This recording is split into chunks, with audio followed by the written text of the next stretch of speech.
आता मासवडी खायला कोणाला घाटावर जायची गरज नाही. नवी मुंबईकरांसाठी स्पेशल घनसोलीमध्ये मासवडी थाळी मिळते. हा आहे मासवडीचा रस्सा. ही बाजरीची भाकरी. बाजरीची भाकरी. मासवडी किती येतात? 4 पीस येतात एका थाळी. 4 पीस येतात.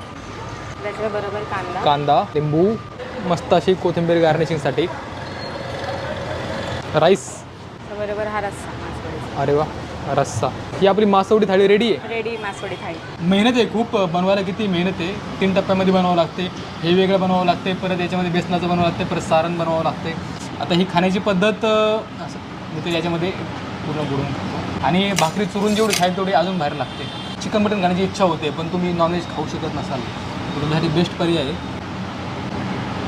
हां हां हां. ताईंनी एवढ्या मेहनतीने बनवली, कशी झाली?